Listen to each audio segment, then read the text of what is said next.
Peace be with you. I'm going to try to explain why morality is a prerequisite for liberty and why moral people will never be free.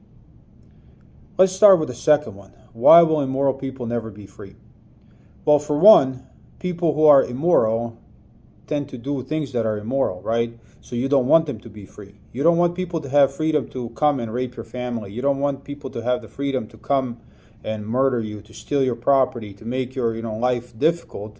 You want somebody to stop them. And that is the second reason why immoral people will never be free, because there's always going to be somebody that is scared of them enough that they will seek to grant a concentration of power to somebody that will then use that power to suppress, or the people who give this kind of power, the general public who gives this kind of power and generally to a government, they hope that the government will suppress immoral people.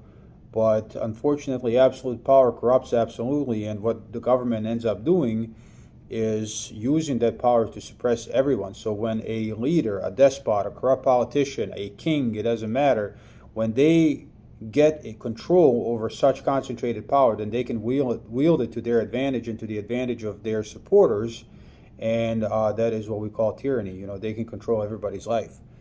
So people in general, the only conditions when they are willing to relinquish that kind of power to one entity that will rule and dominate the society is when they are scared.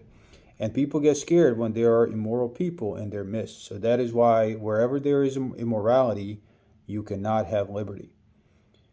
Consider if all people were moral, if people were honest and nobody was scared of anybody, and people were dealing with each other, they were treating their neighbor as themselves, then would people really want to give power to the police? Would they have a need for the police, right? They would not have a need for large police forces to come and conduct their daily affairs. And this is why, liberty is only compatible with morality. You cannot have liberty in a setting of widespread immorality, and unfortunately that's what we're seeing in this country now. And the founders of this country, the founders of the United States of America, they realized this even at the beginning of it. If we read what they wrote, John Adams said it the best, really. He said, "Because we have no government armed with power capable of contending with human passions unbridled by morality and religion, avarice, ambition, revenge, or gallantry would break the strongest cords of our Constitution as whale goes through a net. Our Constitution was made only for a moral and religious people. It is wholly inadequate to the government of any other."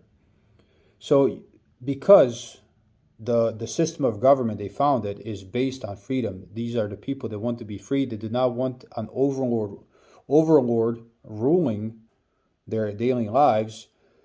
They understood that morality and religion is a prerequisite to this, because if you don't have this, then you need the overlord for some sort of a feeling of safety.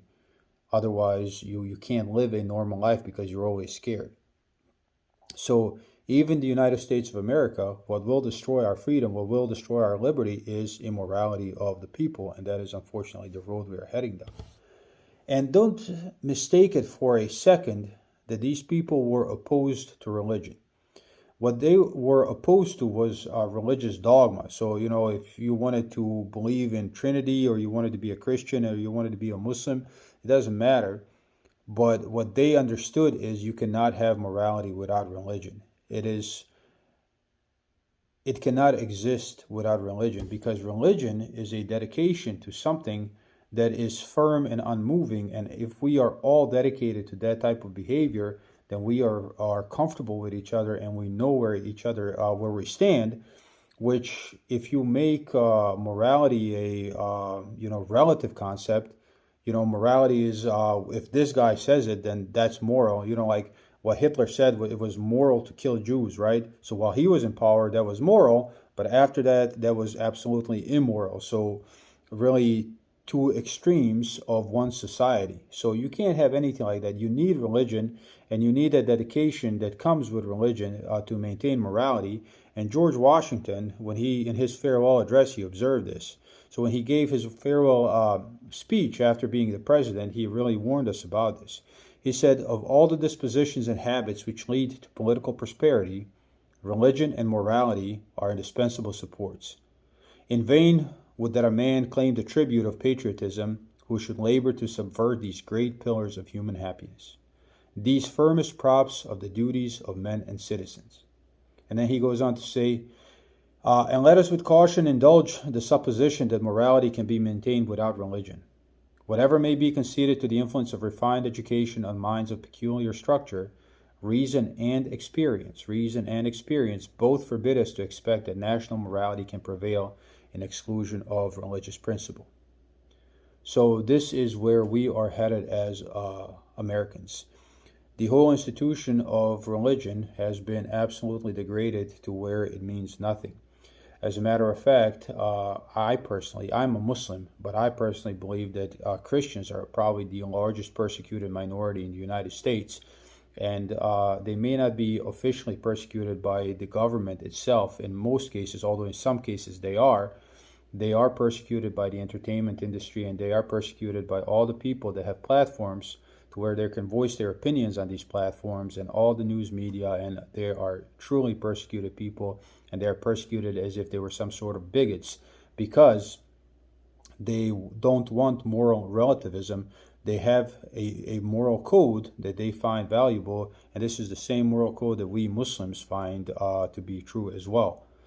So because our country now has moved away from a religious moral code and religious dedication to that moral code, we see immorality increasing in a drastic fashion, which means this is the end of liberty.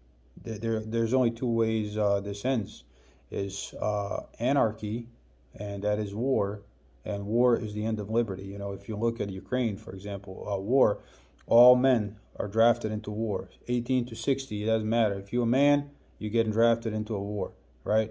So war is an end of liberty. Or in the other extreme, what happens is the immorality becomes so great that people agree to place ever more power into the hands of government, and then just pray and hope that that power isn't used against them. But we'll see, as we can see, it is in an example of China, that power will always be used to control the masses. So every time you get mad about something, now they have that kind of power and they can use it against you. So free people can only be moral people, and moral people can only be a religious people. And this is the lesson that the founders of this country and just simple logic teaches us.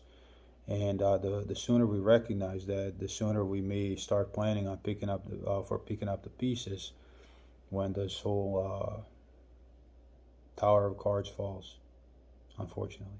Peace be with you.